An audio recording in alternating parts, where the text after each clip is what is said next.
What is up, my internet friends and family? I'm Charmx, and today I'm going to be reacting to How to Survive a Grenade Blast by Mark Robber. And with that being said, the original link's in the description, and let's begin.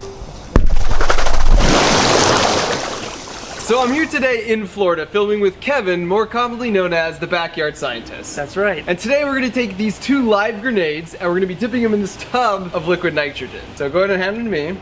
And then, dude, baby alligator. Like, those are real grenades?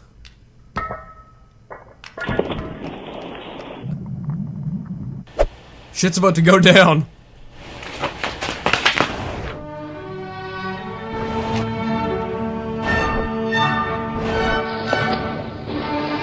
So now we're both about 15 feet away, except I'm on land with a grenade on land, and Kevin is in the water with a grenade in the water. So the question is, which one of us has a better chance of survival? Take a moment to decide. Do you dive on the pool deck or jump in the pool? We both had very different theories for survival, so as firm believers in the scientific method, we decided to test out our hypotheses. Well, the water would stop the shrapnel, but it might So we kill you devised some from experiments, the but before I shockwave. get to those, I think it's important to understand how a grenade actually works.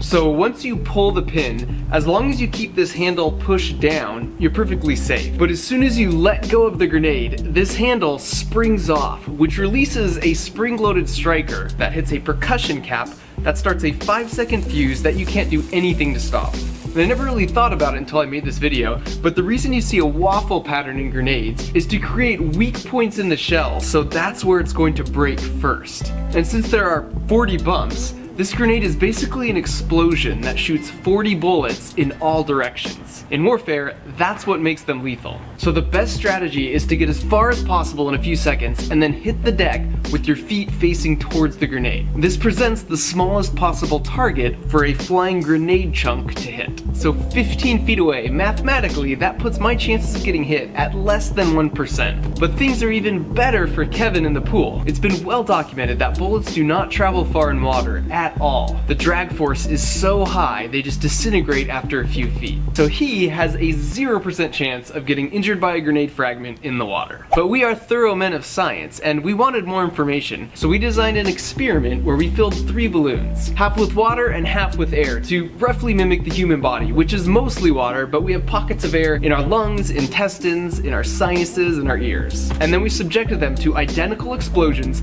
identical distances apart in both air and water.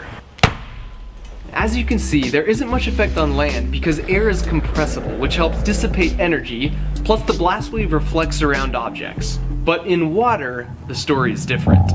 Water is incompressible, Look at the shock. which means not only is the blast wave not dissipated, but it passes right through Wow. your mostly water body.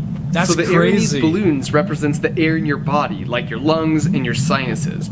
So basically what's happening is the blast wave is pushing in on you, but the air cavities can't push back with the same force since they're filled with compressible air. That means they move a lot, really quickly, which causes permanent damage. That would mess up your lungs. As a control, you could see this balloon that is filled with just water. It is perfectly fine. That would be like your arms and legs, which have no air in them, and they are basically incompressible like water and would be fine. An explosion underwater is sort of like the silver ball things. So this represents the initial energy of the blast, which then comes down and passes through the incompressible water and then comes out without losing any energy at the water surface. But now your squishable lungs are surrounded by incompressible water in the path of the blast wave. And so when the blast happens, there's a lot of relative motion, which is bad if you like your lungs the way they are right now. And sadly, our experiment is verified in real life. So these jerks throw an M80 into the water and you can see the devastating effect it has. On land, if a Wow. bird were that close to an M80, it would be startled, but it would be perfectly fine. So now that you know, think back. Which did you choose? While it's true, there is a small chance you would get unlucky with a grenade chunk if you chose to dive next to me. If you chose to join Kevin, you will be in that pool for the rest of your life.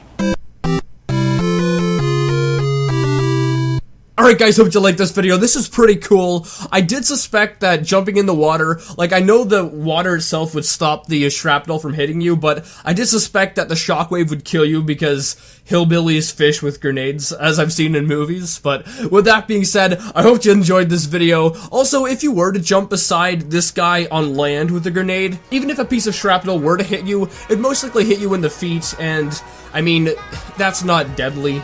But with that being said, if you enjoyed this video, make sure you give it a thumbs up, possibly share with a friend. If you're interested in any more reactions, check out the Critical Bastard where I do some there, and I'll see you guys next time. Boop!